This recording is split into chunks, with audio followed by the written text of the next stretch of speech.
On se retrouve pour la suite de cette émission spéciale, un an après le début du mouvement des Gilets jaunes. Merci d'être resté avec nous. Après le documentaire Place au débat, donc avec nos invités sur ce plateau et en extérieur, nous allons revenir sur les temps forts de ce mouvement qui a parfois viré à la violence à Bordeaux. Un an après, quel regard porter sur les manifestations? Le mouvement a-t-il vraiment changé quelque chose dans notre quotidien aujourd'hui? Et quels sont les grands enseignements à tirer? On va en parler ensemble. Je vous présente nos invités autour de cette table et en extérieur. Johan Letellier, vous êtes gilet jaune depuis Angoulême, figure entre guillemets du mouvement en Charente. Sur ce plateau, Franck Tiberghien, gilet jaune, mobilisé notamment sur la côte basque. Dominique David, député de Gironde, de La République En Marche, porte-parole du groupe LREM à l'Assemblée nationale. Le sociologue François Dubé, professeur émérite à l'Université de Bordeaux, auteur de plusieurs ouvrages sur les mouvements sociaux notamment. Éric Maroc, secrétaire régional du syndicat Alliance Police Nationale. Depuis Limoges, Michel Baraka, présidente de l'Institut régional CGT d'histoire sociale, une association qui fait vivre et transmet la mémoire du syndicat.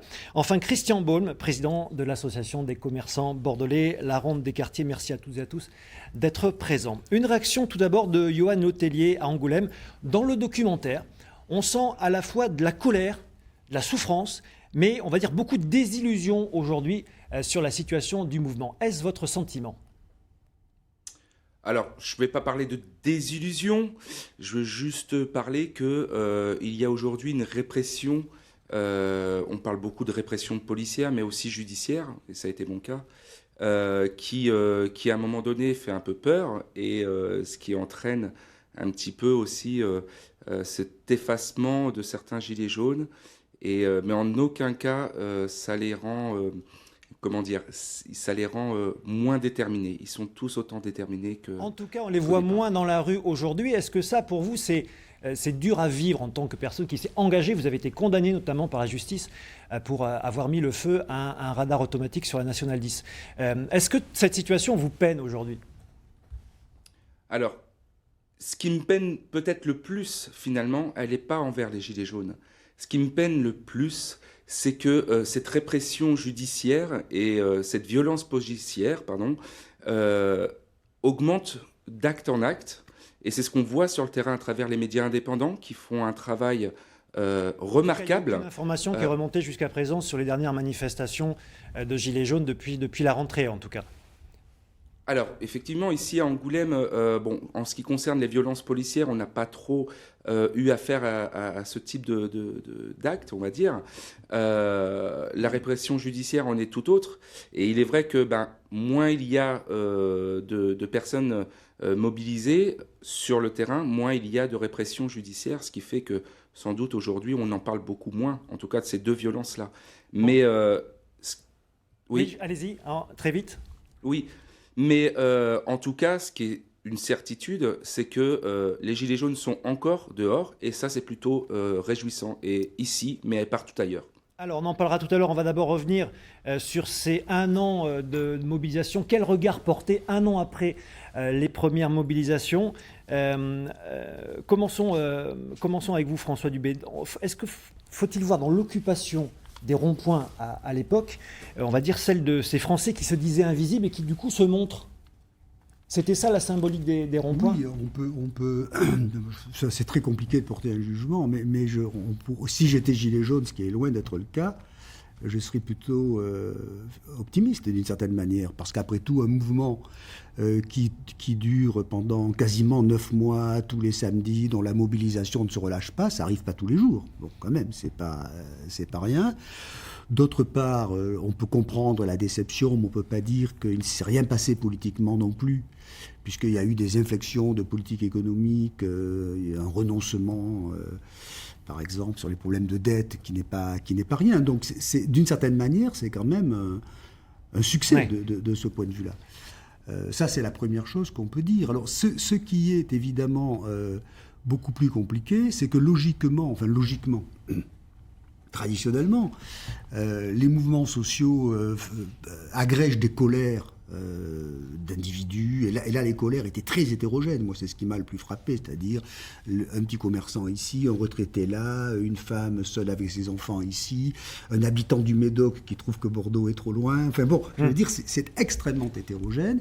Évidemment, la grande difficulté, ça a été de produire une parole collective, une revendication collective, et à l'heure d'aujourd'hui, il n'y en a toujours pas. Alors, Franck Tiberghien, justement. Mais c'est un événement historique de ce point de vue-là. C'est-à-dire qu'il y a quelque chose de complètement nouveau, inédit dans les Gilets jaunes. Et je voudrais terminer sur un point, ce qui est aussi très, très impressionnant, et qui n'est pas un phénomène uniquement français. C'est que nous avions, au fond, un modèle de fonctionnement social qui fait que les colères des agriculteurs, des ouvriers, des enseignants, étaient prises en charge par des mouvements sociaux, par des syndicats, que tout ça se faisait dans les manifestations, puis qu'à la fin, on négociait. Voilà. Or là, tous ces mouvements-là semblent avoir explosé en vol, de la même manière que les partis traditionnels ont un peu explosé en vol, ce qui fait qu'on est dans une situation qui... Pour un sociologue, est intéressante à étudier. Est intéressante. Bon. On va continuer le débat après. Je voudrais poser une question à Franck Tiberghien d'abord. Qu'est-ce qui vous a fait concrètement aller sur un rond-point il y a un an ? Parce qu'on dit qu'il y a finalement presque autant d'idées à défendre que de gilets jaunes. Mais qu'est-ce qui vous a fait aller sur un rond-point ? Ce qui m'a fait aller sur un rond-point, c'est au début, vraiment, je me suis rendu là-bas sans savoir ce qui se passait, tout en comprenant que il y a quelque chose qui se passe dans ce pays, et je me suis rendu sur le rond-point le 17 novembre donc à Bayonne, et là la foule présente m'a montré que quelque chose se passait. Mais vous, personnellement, vous aviez un ressenti particulier pour aller vous mobiliser, ou ça a été un effet de masse ? Non, j'avais un ressenti parce que effectivement les appels sur les réseaux qui nous avaient annoncé que le 17, par rapport aux augmentations de carburant, etc., il y avait un appel national. Ça s'est rajouté à un ras-le-bol de la société qu'on nous prépare, du mode de vie qu'on nous propose, qui peut pas nous... Ouais. Bon, Dominique David, clairement, à l'époque, le gouvernement n'a rien vu venir. Qu'est-ce que vous lui dites aujourd'hui à Franck Tiberghien ? On n'a pas su gérer la situation ? D'abord, je voudrais parler de ce reportage qui m'a beaucoup touchée, que j'ai trouvé extrêmement sensible. Sur les femmes donc engagées dans le mouvement des Gilets jaunes. Qui parlait des Gilets jaunes, mais qui parlait surtout des maux qui traversent notre société. Donc le fait de ne pas arriver à vivre correctement de son travail, l'isolement, la place de la femme dans notre société, etc. Et tout ça, je trouve que c'était extrêmement bien exprimé. Mais clairement, Emmanuel Macron est dans le viseur de tous les Gilets jaunes. Oui, mais... En fait, ce que je voulais vous dire, moi, je n'étais pas en politique avant de m'engager derrière Emmanuel Macron. Et lorsque ce mouvement a démarré en novembre dernier, on était en plein marathon budgétaire. Je suis aux finances, donc je passais des nuits blanches dans l'hémicycle. Et il y a eu une sorte de phénomène de sidération, en fait, qui s'est emparé de nous, députés. Parce qu'en fait, on avait quand même l'impression, d'abord de s'engager, de s'être engagé politiquement pour changer ces choses-là, pour que le travail, effectivement, soit plus rémunérateur, et il y avait pour un que effet les femmes boomerang. trouvent leur place dans la société, etc. Et là, finalement, on s'est retrouvés, on a pris dans la figure l'idée que ce sur quoi on travaillait sans relâche depuis un an n'avait d'abord pas encore porté ses fruits et que était très certainement très insuffisant par rapport aux attentes qui n'étaient pas récentes. Parce que ces attentes-là, on les avait identifiées, c'est même là-dessus qu'on a construit une grande partie de notre programme. Mais on a pris quand même dans la figure, c'est vrai, ce phénomène dont on sentait qu'il était présent, mais qui s'est exprimé, alors pas de façon violente, parce qu'au départ sur les ronds-points, c'était pas violent. En tout cas, ce que je peux vous dire, c'est que pas une seconde... moi, personnellement, je vais parler pour moi. Pas une seconde, je n'ai trouvé ces revendications illégitime. Alors Franck Tiberienne, quand vous entendez ce discours aujourd'hui, un an après, quel jugement vous portez ? Est-ce que c'est audible pour vous ou pas ? Et moi, ce que j'ai juste envie de dire, c'est que, et que ça c'est le point le plus important, et vous l'avez dit, je crois que la quasi-totalité, si ce n'est la majorité totale des Gilets jaunes reproche quelque chose à M. Macron, à son gouvernement. Tout ne vient pas de lui, mais aujourd'hui, c'est un fait, c'est une cible.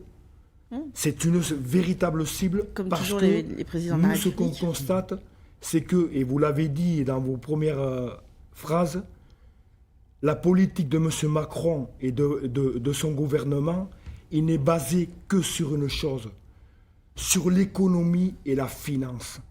Non, mais je crois qu'il faut... Enfin, c'est une vision. Donc, Pardonnez-moi. non, mais attendez, laissez-moi. Donc, c'est une vision. Je prends l'exemple tout simple. Aujourd'hui, on sait que M. Macron est en Chine aujourd'hui.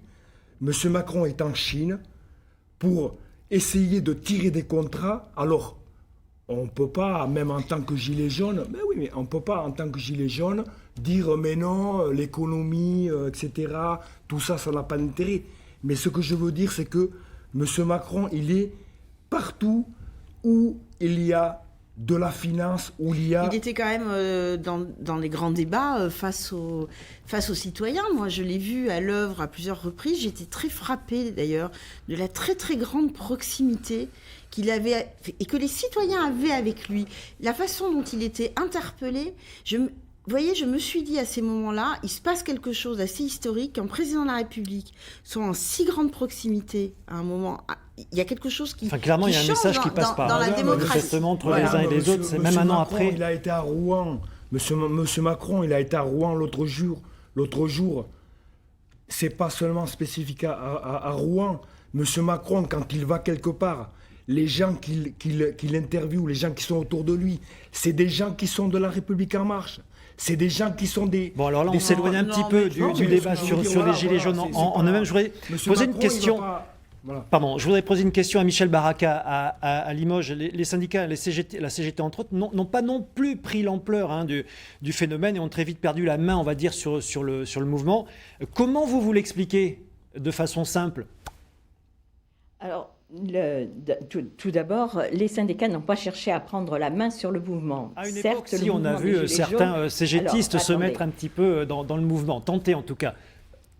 Oui, tenter. Non, c'est pas en ce sens-là qu'il faut prendre des choses. Je pense que il faut resituer le contexte, les choses dans leur contexte. Le mouvement des Gilets jaunes, c'est un mouvement qui explose à un moment, dans un contexte de très grande violence sociale. Alors, elle n'est peut-être pas exprimée directement, mais elle est larvée. C'est le moment où les syndicats ont été mis en échec sur les retraites. C'est le moment où il y a eu la mise en place de la loi travail. C'est le moment où il y a eu les luttes des cheminots et où là, on voit aujourd'hui les conséquences. Donc, ce mouvement des Gilets jaunes, il arrive un petit peu, je vais dire, à contresens par rapport aux luttes que mènent et qui se menaient dans les entreprises. C'est aussi un mouvement qui agrège, comme ça a été dit, un certain nombre de personnes qui expriment un mécontentement profond. Je rejoins ce qui a été dit sur les luttes de ces femmes de Poitiers, oui, qui expriment justement le rejet de cette dictature de la finance. Parce que quand on dit que M. Macron, il est proche des gens, je regrette infiniment, c'est le professeur qui donne des leçons, mais c'est pas la personne qui écoute ce qui se dit. C'est pas la personne qui traduit ce qui se dit. Non, mais bon, oui, mais je trouverais assez regrettable si vous voulez, si Finissez, on regarde un petit peu historiquement, après, si on regarde historiquement tout mouvement social et se crée à partir d'un mécontentement profond qui parfois est très diffus. Mais que les syndicats n'ont pas vu venir. Il a été élu sur une ambiguïté de changement. Et les premiers gestes et les premières mesures prises par M. Macron ont été à l'inverse de cet affichage. Et vous pensez que c'est ça qui est à l'origine du mouvement des Gilets jaunes ? C'est en partie, oui, parce qu'il y a eu un silence et une surdité profonde vis-à-vis du mécontentement. Il y a un choix de société qui n'est pas celui que veulent les Gilets jaunes, comme ce n'est pas celui que veulent les salariés dans ce pays, où toute la partie du salariat qui est de plus en plus marginalisée, ubérisée. Ce qui fait que, effectivement, les syndicats qui se sont construits et qui se sont structurés dans le cadre et le contexte de la révolution industrielle sont forcément un petit peu à contresens par rapport au salariat éclaté d'aujourd'hui. Dominique Ça, Davy, c'est votre réponse, et incontestable. ensuite on parlera du cas spécifique de Bordeaux avec les dérapages. D'abord, je trouverais vraiment regrettable que l'axe de cet échange soit concentré sur pour ou contre Macron. Je pense qu'on C'est a vrai qu'il a été plus dans à le viseur dire. pendant quelques semaines Oui, mais de bon, manifestations. de quand toute même. façon, il y a toujours une Attendez, espèce il d'incarnation. ne comme Attendez, ça, Madame d'un Baraka, d'un- attendez, d'un- attendez, d'un on laisse personnage. répondre. Moi, j'aimerais bien qu'on travaille qu'on parle du fond. Ce phénomène des Gilets jaunes, on le sait, il était, tout le monde l'a dit, il était là depuis longtemps. On s'est rendu compte qu'il fallait qu'on accélère les mesures sociales et on l'a fait. Et on l'a fait puisque je rappelle que on a, avec les mesures d'urgence en fin 2018, rendu 17 milliards d'euros aux Français sous la forme de la prime d'activité, etc. Et que ça continue. C'est un phénomène Alors ça, on va en parler dans la continue. seconde partie D'accord, ensemble très bien. sur, Ok. sur l'héritage, entre guillemets, du mouvement. Je voudrais qu'on parle de Bordeaux, parce qu'en quelques semaines, les manifestations vont vite déraper. Il y aura l'incendie du péage de Virsac en Gironde, des mois de blocage les samedis à Bordeaux, qui est devenu une ville symbole pour les Gilets jaunes, qui représente un petit peu le succès des grandes villes face à l'échec, entre guillemets, dans les campagnes. Éric Maroc, les méthodes de maintien de l'ordre ont été maintes fois décriées par les manifestants notamment. Aurait-il fallu interdire les manifs, vous le policier, Alors, c'est pas à moi de répondre à ces questions. au vu de ce qui s'est passé, avec un an de recul? Avec un an de recul, je pense qu'il aurait fallu obliger les Gilets jaunes à déclarer leur manifestation.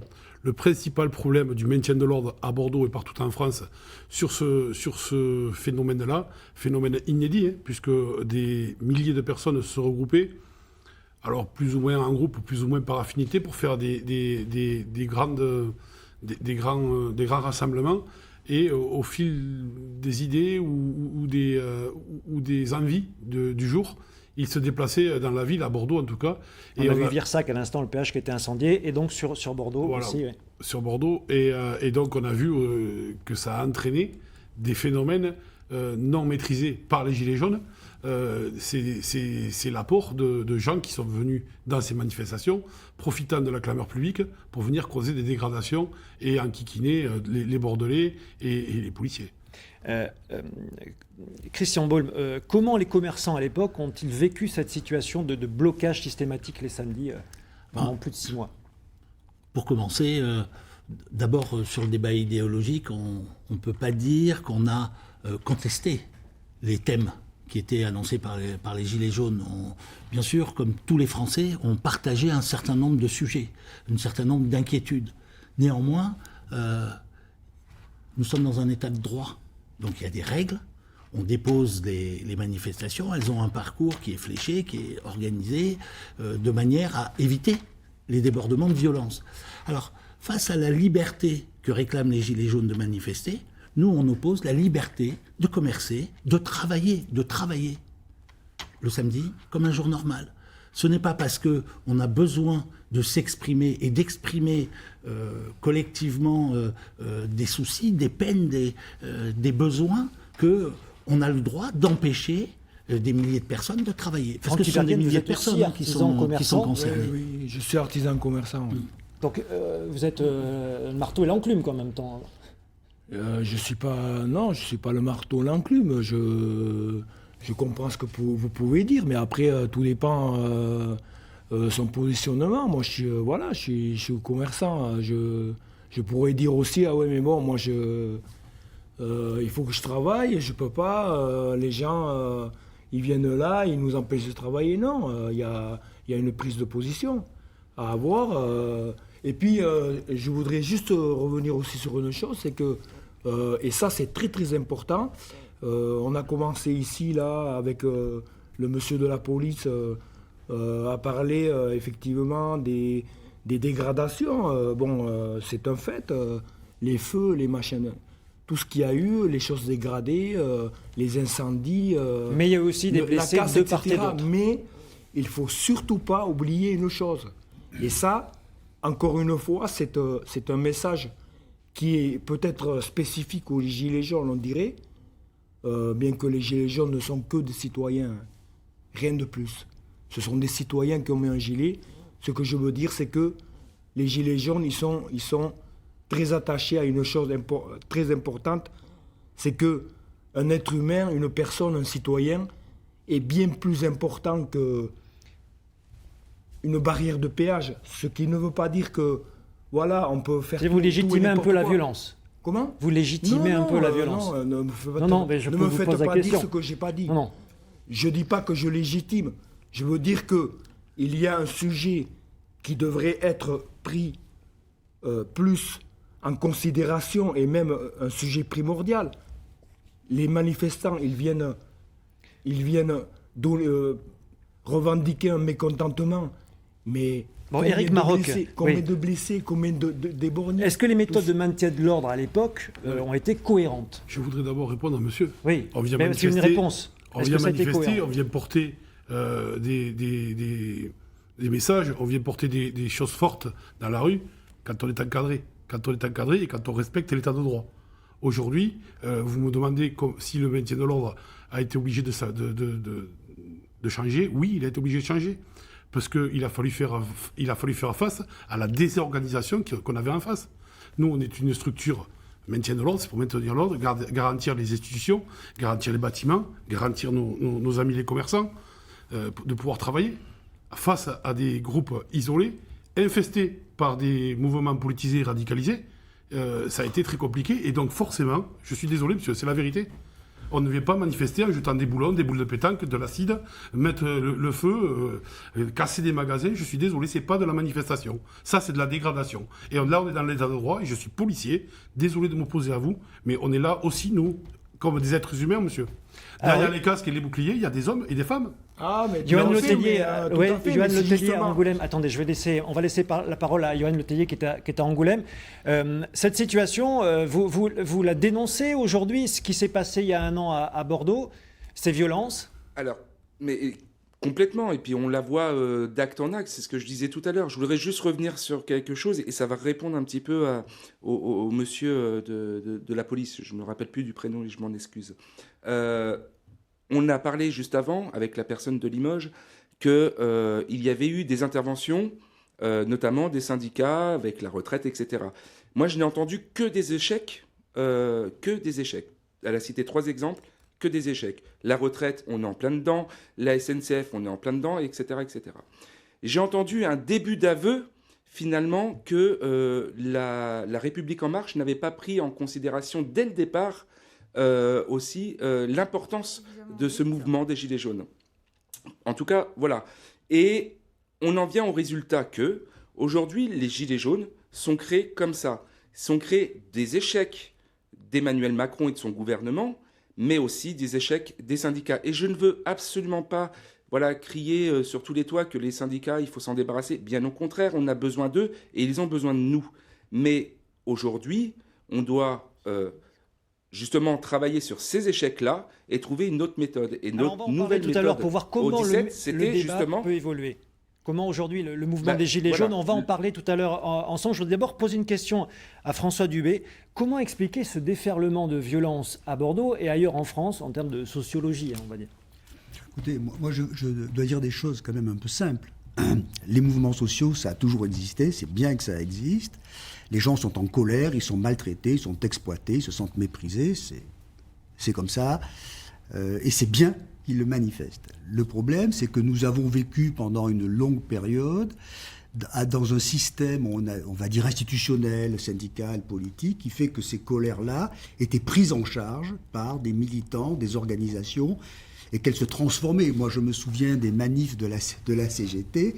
Quand elles étaient encadrées par le service d'ordre de la CGT, il n'y avait pas intérêt à déborder d'aucune manière. Bon, donc c'était ça. Les paysans avaient leur truc, les artisans avaient le leur, les profs avaient le leur, les étudiants avaient le leur. Bon, ce système se défait. Ce système s'est défait. Alors il se défait, je ne peux pas faire un cours de sociologie, ça serait très ennuyeux, mais il s'est défait parce que la société industrielle d'avant, comme l'a dit la dame dont Michel Baraka, c'est ça, oui. de la CGT, cette société est complètement transformée, ça se décompose. Et donc, vous avez dans la même manif des gens qui sont pour l'écologie, d'autres qui cassent les radars parce qu'ils veulent rouler vite, des gens qui veulent plus d'écologie et des gens qui veulent plus de diesel. Je le reproche pas, je veux dire, c'est devenu comme ça. C'est devenu comme ça. Alors, ce que je voudrais dire, c'est que c'est pas devenu comme ça qu'en France, contrairement à ce qu'on pourrait imaginer. Ce qui se passe au Chili aujourd'hui, et moi je me sens très chilien, et voilà, c'est pareil. Vous avez une colère parce qu'il n'y a plus les syndicats, les partis font plus le job. Voilà, ils font plus le job, et ça se passe. C'est ce qui s'est passé en Italie, c'est ce qui se passe. Le Brexit, c'est une autre manière, c'est la manière anglaise de dire gilet jaune. Au fond, on n'est pas content, on vote contre l'Europe. Et puis on verra bien. Mais on voit. On voit évidemment ce que c'est. Donc, on est dans cette situation. Donc, je crois que si vous avez plus que des colères légitimes, je veux bien qu'elles soient légitimes, et en face un État, l'État de droit, ben, ça se règle par, pardonnez-moi, ça se règle par la violence, par les flics, parce qu'il n'y a plus d'espace de négociation, de discussion, de refroidissement. Je veux donner un exemple. Un dernier, oui. Non, après, on puisse commencer la seconde partie de cette émission sur l'après. Si il y a 30 ans, vous vouliez faire un mouvement social avec vos amis en colère, il fallait trouver une salle. Il fallait fabriquer des tracts. Il fallait trouver des militants. Et donc, la colère se refroidissait. Elle prenait une forme. Aujourd'hui, je pète un câble sur Internet et c'est parti. Et vos petits camarades des chaînes de télé d'info continue fabriquent caisse de résonance dans la colère et en rajoutent une couche. Donc on est dans une situation qui ça ne met inédite, en cause la légitimité des colères et des manifestations. Mais ça pose un problème quand même fondamental, c'est que tout ça, ça peut très mal finir. Ça peut très mal finir parce que vous avez des tendances extrêmement autoritaires. Je suis un peu lent, pardonnez-moi, mais on pouvait imaginer, par exemple, que les partis d'opposition, notamment le Rassemblement national et la France insoumise, récupèrent. Même eux, qui en ont fait des tonnes dans la démagogie, quand même. Bon. N'ont rien récupéré du tout. N'ont rien récupéré du tout. Alors justement, je voudrais rappeler qu'une société, c'est des conflits qui se négocient. Et quand les conflits sont plus négociables, alors la haine du président, ça fait du bien. Mais ça changera rien. Donc, nous sommes dans une situation qui est celle-ci, et je voudrais dire simplement qu'elle se retrouve partout. C'est pas. Alors en France, ça s'appelle gilet jaune, mais ça peut s'appeler d'une autre manière ailleurs, en Italie, ça peut s'appeler d'une autre manière ailleurs. Alors justement, et ça termine avec généralement des leaders politiques pas franchement démocrates. Voilà. Dans la seconde partie de cette émission Jaune de colère, un an après le début du mouvement des Gilets jaunes, on va s'intéresser à un an après, voilà, qu'est-ce qui a changé dans notre société, dans notre quotidien. Je voudrais d'abord faire réagir Michel Baraka à Angoulême. On sait que les Gilets jaunes ont toujours revendiqué, à Limoges, toujours revendiqué le fait de ne pas choisir de représentants. Est-ce que c'était une erreur au vu de votre expérience syndicale ? Alors, je ne dirais pas si c'est une erreur ou pas. Je pense que les Gilets jaunes, tout mouvement social se crée à partir d'expériences. Et j'ai un peu envie de dire mon ressenti en tant qu'historienne, le sentiment qu'on est un petit peu à la préhistoire du syndicalisme. C'est-à-dire qu'on est dans une situation où la société se délite, où les souffrances sont de plus en plus importantes, où on a le sentiment de ne pas avoir d'interlocuteur, et on essaye de recréer un mouvement c'est dans ces conditions-là que le mouvement syndical s'est structuré. Parce qu'on a parlé de violence sociale, mais quand la CGT s'est créée en 1895 à Limoges, elle s'est créée sur un conflit important, celui des corsetières, un conflit de 3 mois pour la dignité au travail. Quand il y a eu les luttes des porcelainières, ça s'est traduit par un mort devant la prison de Limoges. Donc ces violences, elles peuvent être inhérentes au mouvement social à partir du moment où il y a surdité, refus d'entendre la douleur, d'entendre le mal-être et le mal vécu. Aujourd'hui, on est dans un autre contexte. Mais le mal-être et le mal vécu, il prend d'autres formes. Il est plus diffus. Parfois, il est ressenti de façon induite. Mais il peut aussi être ressenti de façon extrêmement violente. Dominique David, sur ce plateau, il y a toujours un sentiment. Cette situation-là. Il y a toujours un sentiment de déclin de la classe moyenne. Michel Baraka, je laisse répondre Dominique David sur ce sentiment de déclin de la classe moyenne. Laissez Dominique David répondre.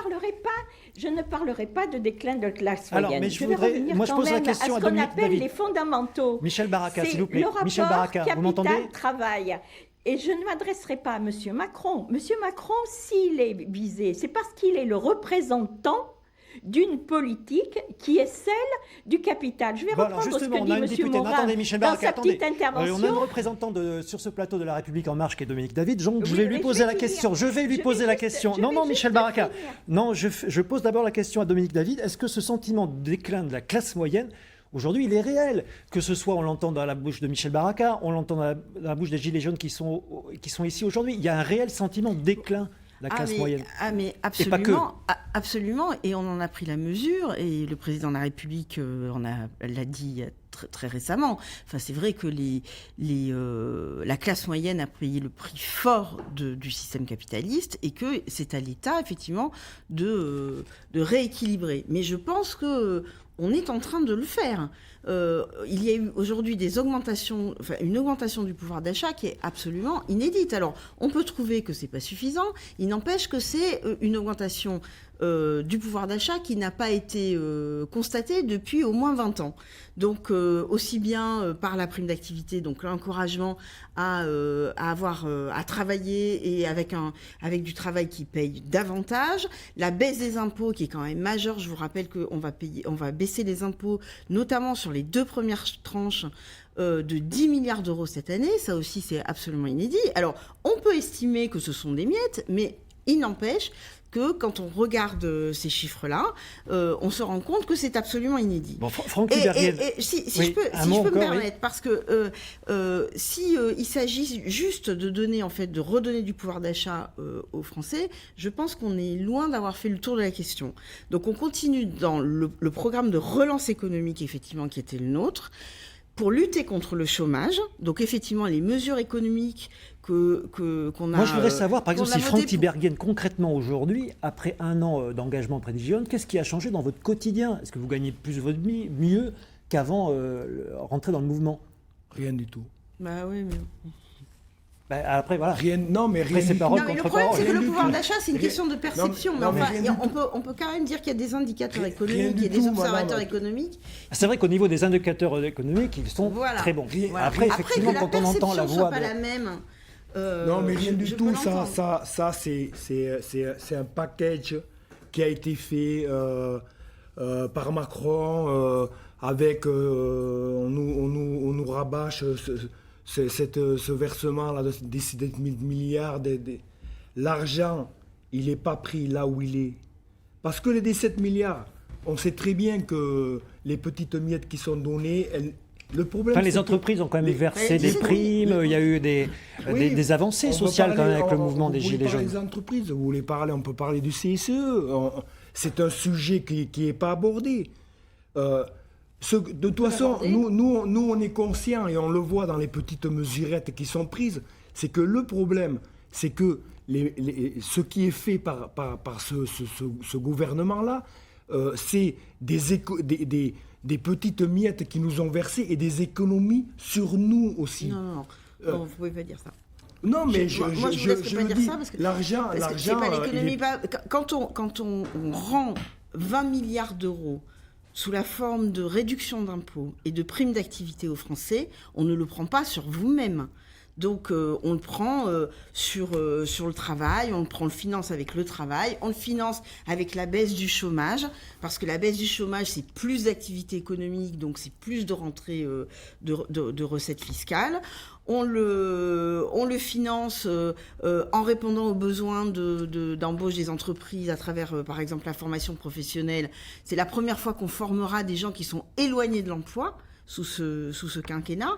Autrefois, la formation professionnelle était réservée à ceux qui étaient déjà dans l'emploi. Alors, s'il y a des résultats, en tout cas, les Gilets jaunes, on n'a jamais eu un niveau de chômage aussi bas que c'est... Si les représentants des Gilets jaunes sur ce plateau n'ont pas le sentiment de vivre mieux, alors est-ce que c'est un problème de sentiment ou c'est un problème de réalité? Moi, je constate quand même qu'il y a beaucoup moins de monde dans la rue, que ces femmes, les femmes, puisqu'on parle de... Qui était dans le documentaire auparavant. auparavant. De ce documentaire.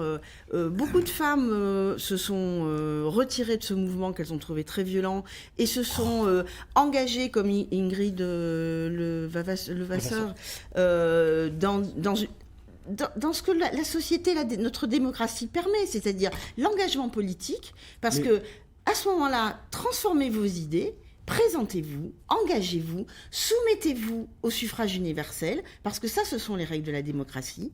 Mais c'est effectivement beaucoup plus risqué. Mais dans la rue, c'est madame. effectivement beaucoup plus risqué que d'aller casser dans la rue. On est engagé dans la rue. Non, c'est pas de l'engagement dans la rue. Et puis quand vous dites qu'il y a moins de monde, qu'il y en a qui se sont... Que vous vous engagez pour attirer l'attention sur vous, quand vous dites qu'il y en a qui se sont retirés, parlons encore de là, c'est la répression. Monsieur Macron, il n'a agi que par la répression. Vous voulez voir toutes les vidéos. Ne me dites pas que vous les voyez pas. Je sais compter, les médias nationaux, les médias d'info ne le montrent pas. Il y a moins de gens dans la rue, vous pouvez pas lier, il y a moins de gens sur les ronds-points. C'est une véritable honte. Et il y a un engagement de certains gilets jaunes qui est différent. Les ordres qu'il donne selon les règles de la démocratie. On va revenir sur la problématique de la violence, particulièrement sur le cas de Bordeaux. Avant de parler avec vous, Christian Baume, des commerçants, Éric Maroc, qu'est-ce qui a changé aujourd'hui dans la police après tous ces dérapages qu'il y a eu, tous ces blessés de part et d'autre? Qu'est-ce qui a changé dans les méthodes de maintien de l'ordre, concrètement, un an après? Aujourd'hui, il y a des états généraux du maintien de l'ordre qui sont en cours. Il faut s'adapter, comme je vous l'ai dit, face à la désorganisation, face effectivement aux blessés des deux côtés. Je regrette et j'ai une pensée pour les blessés lourds du côté des Gilets jaunes qui ont été blessés gravement. Notamment un jeune homme qui a eu la main droite arrachée début décembre sur une manifestation à Bordeaux. Bordeaux. Place Péberlin. Oui, et après voilà, est-ce que ce jeune homme Gilet jaune a pu ignorer les sommations de la police? Est-ce qu'il a voulu... Enfin vous, ça vous a questionné quand même, tous ces débordements de violence et la gestion de cette situation en tant que syndicaliste? Bien entendu, puisqu'il s'agit de la sécurité de nos collègues, tous les samedis, à Bordeaux en tout cas. Il fallait voir dans quel état d'esprit ils partaient à la guerre. On a plus de 100 fonctionnaires blessés. Et je disais à monsieur tout à l'heure, des boules de pétanque lancées dans les chevilles, de l'acide au visage, des dizaines et des dizaines d'écrous reçus à longueur de journée. Et les policiers en eux-mêmes aujourd'hui, comment vont-ils comment la profession se porte? La profession va mal parce que les policiers depuis 2015 ils sont surexposés, suremployés. Après la vague d'attentats terribles, après la loi El Khomri, vous en avez parlé tout à l'heure, les 45 samedis des Gilets jaunes, nos policiers sont éreintés. Puisqu'en plus, on a fait le G7 dans la région au mois d'août, à Biarritz. Et au mois de juin, on va repartir sur les chefs d'État africains à Bordeaux. On est surexploité, surmobilisé, on n'en peut plus. L'état des fonctionnaires de police, c'est une vraie poudrière. C'est une cocotte minute qui bout. On alerte, on négocie avec le gouvernement et on manifeste aussi dans la rue. Pour preuve, le 2 octobre, monsieur, le 27 000 policiers étaient dans la rue. Il n'y a pas eu un débordement, rien de cassé. Et on a même quelques gilets jaunes qui sont venus nous provoquer. Et quand les pompiers étaient dans la rue, ça aussi, c'est une... Alors, vous vous rendez compte, on ne parlait pas de gilets jaunes. Je voudrais poser une question à Christian Baume, qui représente les commerçants de la ronde du quartier ici, du centre-ville de Bordeaux. Aujourd'hui, est-ce que ces commerçants vont bien après ces mois de galère? C'est maintenant qu'on va faire les comptes. Il y a eu des fonds d'aide, des fonds de soutien. qui ont permis à certains de sortir la tête hors de l'eau. Ils ont reçu l'argent promis. Je vous rappelle que oui, la métropole avait créé un fonds sous l'inspiration d'Alain Juppé. La Chambre de commerce et la Chambre de métier avaient abondé ce fonds. Il a été distribué à 100%.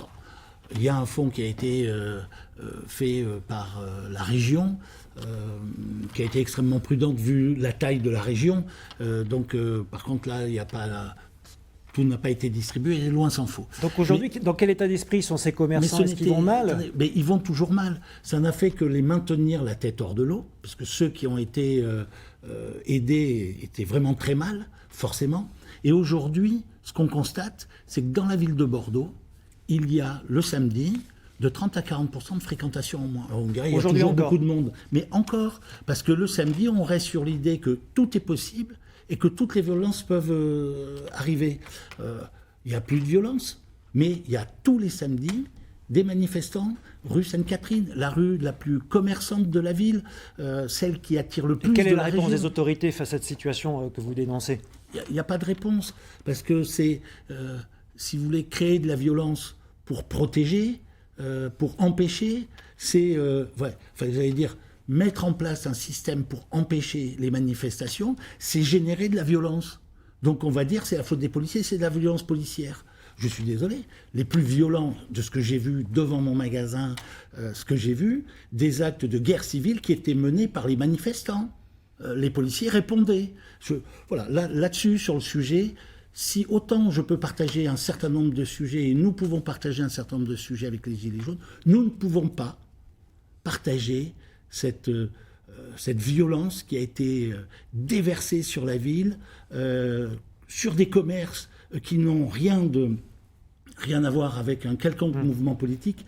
Alors, si vous voulez, on peut prendre des exemples. Toutes les banques françaises ont été détruites. Je précise bien françaises et européennes. Parce que les autres, si vous regardez bien, si vous faites le compte pour Victor Hugo, il y en a 2 qui n'ont pas été cassés. On se posera encore la question. Néanmoins, on peut parler, c'est un problème de société. Je pense que tout ce que nos gouvernants n'ont jamais pu voir arriver, c'est l'ubérisation de la société. C'est-à-dire qu'aujourd'hui, le mouvement des Gilets jaunes, c'est le reflet de tout maintenant, tout de suite. L'action du politique, c'est de construire l'avenir, de gérer tous les jours, mais de construire l'avenir. Une loi de finances, 2 ans de travail. On est d'accord? Donc c'est pas tout de suite maintenant qu'on peut l'avoir. C'est là où est la dichotomie du monde, mais du monde entier. Oui. C'est-à-dire que la société, à travers les réseaux sociaux, c'est tout maintenant, tout de suite. François Dubé, qu'est-ce qui a changé en France, selon vous, avec ce mouvement des Gilets jaunes? Est-ce qu'il n'y a pas eu de transformation des colères en politique, finalement? Non, mais moi, je rejoindrai ce qu'a dit Michel Baraka. Michel Baraka, c'est que on est, nous en France, mais partout dans les pays comparables, on est dans un changement considérable. On a vécu, pour dire les choses simplement, pendant un siècle dans des sociétés industrielles et des sociétés qui se vivaient comme nationalement homogènes, pour dire les choses de manière très très grossière. C'était comme ça qu'on se voyait, c'est comme ça qu'on était organisé. La droite, c'était les bourgeois, les cathos, les conservateurs, les paysans. La gauche, c'était les ouvriers, les profs, etc. etc. C'est comme ça que ça marchait. Bon, ce monde-là a complètement explosé. La classe ouvrière, elle n'est plus ce qu'elle était. Les classes moyennes, par exemple aujourd'hui, les employés qui étaient au-dessus des ouvriers sont plutôt plus mal payés que les ouvriers et subissent des conditions de travail plutôt moins bonnes que les ouvriers. Les territoires se contrastent très fortement entre ceux qui se développent et ceux qui se développent moins. Même si je voudrais dire qu'il y a plus de pauvres dans Bordeaux qu'il n'y a de pauvres dans les territoires pauvres autour de Bordeaux. La pauvreté est plus élevée à Bordeaux qu'en Gironde. Si je peux me permettre, quand même, il ne faut pas non plus exagérer. Voilà. Mais ce monde a changé. Et ce qui se passe aujourd'hui, c'est que toutes les tensions, toutes les angoisses, toutes les colères, toutes les paranoïas, il faut bien dire un petit peu de temps en temps, c'est-à-dire on imagine des complots, on imagine des choses comme ça, tout ça n'a plus d'espace politique institutionnel. Donc on est dans des tensions sociales très fortes, parce qu'on bascule vers un autre type de société, et ça ressemble aux années 1890, de ce point de vue-là, où il faut rappeler qu'on votait Boulanger, et tout le monde n'était pas à la CGT. Voilà. On bascule dans ce monde-là, et donc c'est un enjeu considérable que de dire quelles formes vont prendre ça. Et dans le mouvement des Gilets jaunes, il y avait à la fois une demande et une certaine faiblesse politique. Moi, je me rappelle du mouvement des Gilets jaunes, pardonnez-moi, dézinguant tous les leaders qui arrivaient, qui n'étaient pas légitimes, parce qu'il n'y a que moi qui suis capable de parler de moi, etc., etc., ce que vous évoquiez avec le tout de suite. Alors, un mot, Franck Tiberghien. A le droit de parler, c'est pas moi qui parle. D'accord, mais un mouvement de centaines de milliers de personnes, qui a une centaine de milliers de leaders, vous comprendrez.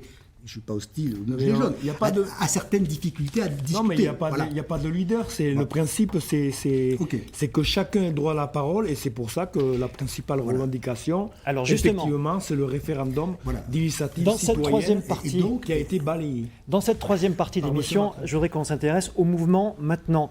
Le fait, Franck Tiberghien, qu'il n'y ait pas eu de choix de représentants, ça a été revendiqué de ne pas avoir de représentants Gilets jaunes. Est-ce que ça a été une erreur ? Non, pas du tout. C'est pas du tout une erreur. Parce que qui vous représente aujourd'hui ? C'est pas du tout une erreur. Je reviens sur ce principe. C'est pas le fait qu'il y ait une personne qui parle pour tout le monde. Et puis que non plus que c'est pas que chaque personne décide dans son coin. C'est que chaque personne ait la possibilité de donner son avis. On a insisté sur ce fait de référendum d'initiative citoyenne. Le fameux RIC qui était au cœur des problématiques. Monsieur Macron, il n'en veut pas parce qu'il ne veut pas donner la parole à la population. Et j'en profite d'ailleurs pour passer un petit message qui est une toute petite victoire, mais bon. Donc il y a le RIP pour les aéroports de Paris qui a été lancé. C'est un site qui a été monté par le gouvernement. J'en profite pour dire qu'il faudrait quand même que le gouvernement s'attache à ce que ce fameux RIP pour les aéroports de Paris soit plus dans les médias pour que tout le monde soit au courant. On va revenir chez nous. Je voudrais la réaction de Yohann Letellier, Gilets jaunes aussi à Angoulême. Est-ce que vous avez aujourd'hui raison d'y croire un an après, au vu des rangs des manifestations très clairsemées et d'un problème de représentation ? En fait, raison d'y croire, il suffit simplement de voir le reportage. Est-ce que vous pensez que la dame dont j'ai oublié le prénom, qui ramasse dans les conteneurs des invendus, etc., est-ce que vous croyez que cette personne-là vit mieux ? Est-ce que vous pensez que cette personne-là doit rentrer chez elle et arrêter ? Non, il faut continuer de lutter pour sa propre survie, j'ai envie de vous dire. Comment je pense que les choses se mettent en place ? Je pense que vous connaissez les appels qui sont lancés aussi bien ici sur la région, mais partout en France. Il faut répondre à son appel. Si à un moment donné, on se sent concerné par ce qu'évoquent les Gilets jaunes, eh bien, il faut les accompagner et aller voir sur place ce qui se dit. Vous rêvez d'une convergence des luttes, quoi, en fait. Eh bien, de toute façon, la convergence des luttes, elle est forcément nécessaire. Pourquoi ? Parce que il y a un problème en France. Il y a un problème concret qui est là, c'est qu'aujourd'hui, les citoyens ne sont pas entendus par le gouvernement qui est en place actuellement, mais ça date certainement d'avant. Je suis même convaincu que ça date d'avant. Mais ils ne sont pas entendus, ils ne sont pas pris en considération. On nous parle de mesurettes, on nous parle d'enfumage, de débat. Moi, personnellement, le débat, je ne l'ai pas vu. Tous ceux qui ont pu plus ou moins participer à ce grand débat, il n'y a rien qui en est ressorti, en tout cas, de concret. Je voudrais poser la question à Michel Baraka. Est-ce que vous dites chiche ?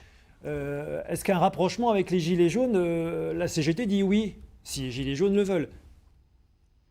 De toute manière, historiquement, aucune grande conquête sociale ne s'est faite sans l'unité.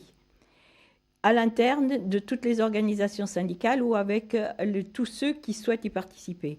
Si on regarde 1936, si on regarde 1968, pour reprendre des grandes dates qui font référence, si on regarde le lendemain de la Libération, tout s'est toujours construit dans l'unité à partir de l'aspiration et de réponse à ces aspirations sociales. Quand il n'y a pas réponse aux aspirations sociales, il y a conflit.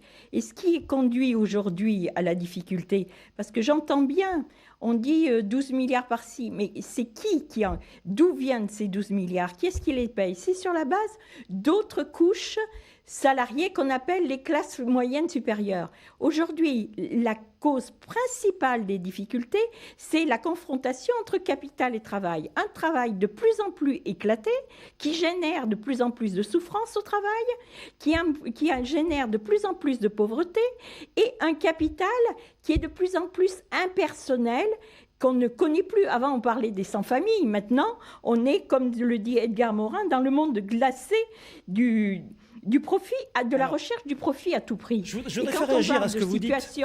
Dominique David. Quand on parle de situation, Finissez, oui. Attendez, quand on parle de situation ailleurs, regardez ce qui se passe au Chili.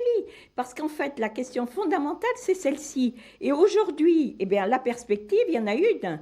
C'est celle des luttes pour le maintien du droit à la retraite pour tous. Alors, sur la base de chacun paye selon ses besoins, selon ses moyens, selon ses besoins. On sent et quand je même, pense Dominique que la David, perspective du 5 décembre en est un bon exemple. 5 décembre, donc d'une manifestation à l'appel notamment des syndicats, syndicats cheminots. Alors, je pose la question à Dominique David. On sent qu'il y a quand même un rejet de l'appareil d'État aujourd'hui, même de l'appareil syndical, hein. Comment y répondre, vous, la femme politique ? Eh bien, je crois qu'effectivement, il faut qu'on continue dans ce qui a été esquissé, à savoir faire évoluer notre démocratie vers quelque chose de plus participatif, de plus délibératif. Mais je ne pense pas, contrairement à vous, que ça passe par le RIC.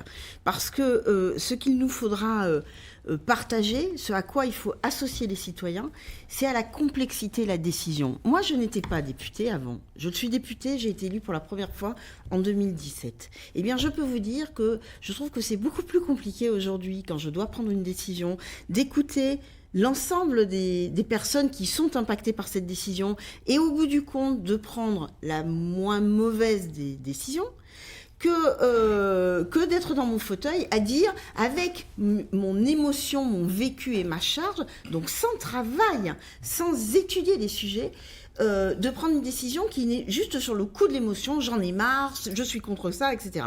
Ça, c'est pas la démocratie, ça, c'est éventuellement une forme de dictature. Donc, je suis contre le RIC. En revanche, s'il vous plaît, laissez-moi terminer. En revanche, je trouve que des initiatives comme le Conseil citoyen, qui a permis d'associer par tirage au sort des citoyens à une décision autour des mesures environnementales, en leur faisant prendre la mesure de l'ensemble de ces problématiques-là et de toutes les personnes que ça pouvait impacter, eh bien ça, c'est une bonne façon d'associer les gens. Et d'ailleurs, je pense qu'ils en étaient très satisfaits. Franck Tiberghien, en quelques mots, quelle est aujourd'hui votre attente prioritaire ?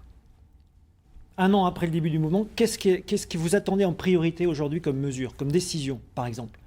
Comme décision ? Oui. Qu'est-ce que vous attendez ?